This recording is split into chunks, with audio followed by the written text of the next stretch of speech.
بسم اللہ الرحمن الرحیم۔ السلام علیکم دوستو، پاک ٹیلنٹ 92 میں خوش آمدید۔ آپ جانتے ہیں کہ آج تحریک لبیک پاکستان اور حکومت کے درمیان مذاکرات جو ہیں وہ کامیاب ہو چکے ہیں، اور تحریک لبیک پاکستان اور حکومت کے درمیان کون کون سے معاہدے طے پا چکے ہیں، مکمل تفصیل سے آپ کو بتاتے ہیں۔ مزید آگے بڑھنے سے پہلے چینل کو سبسکرائب کریں، ویڈیو کو لائک کریں اور اس ویڈیو کو زیادہ سے زیادہ شیئر کریں۔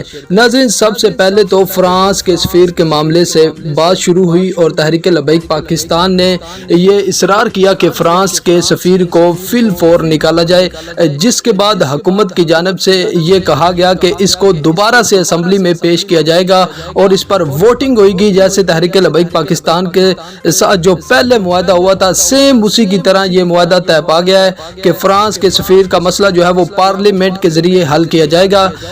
اس کے بعد تحریک لبیک پاکستان نے علامہ سعد حسین رضوی کی رہائی کا مطالبہ کیا، تو حکومت کی جانب سے یہ یقین دلایا گیا کہ تحریک لبیک پاکستان کے سربراہ علامہ سعد حسین رضوی کو 7 یا 10 دن کے اندر اندر رہا کر دیا جائے گا، اور جو ان پر مقدمات ہیں ان کو بھی واپس لے لیا جائے گا۔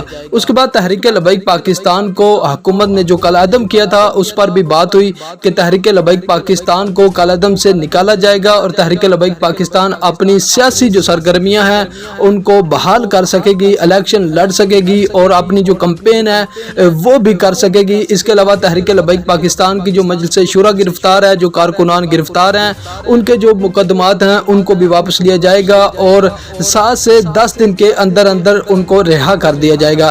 دوسری جانب اگر یہ دیکھا جائے تو تحریک لبیک پاکستان نے یہ بھی معاہدہ کیا ہے کہ آج کے بعد جو احتجاج ہے، جو دھرنے کی سیاست ہے، اس کو دوبارہ سے جو ہے وہ نہیں کیا جائے گا۔ تحریک لبیک پاکستان کے معاہدے میں یہ بھی طے پایا ہے کہ تحریک لبیک پاکستان جلاؤ گراؤ کی سیاست نہیں کرے گی۔ تو ناظرین، جیسے جیسے مزید اپڈیٹ آتی رہے گی آپ کے ساتھ شیئر کرتے رہیں گے۔ اللہ حافظ۔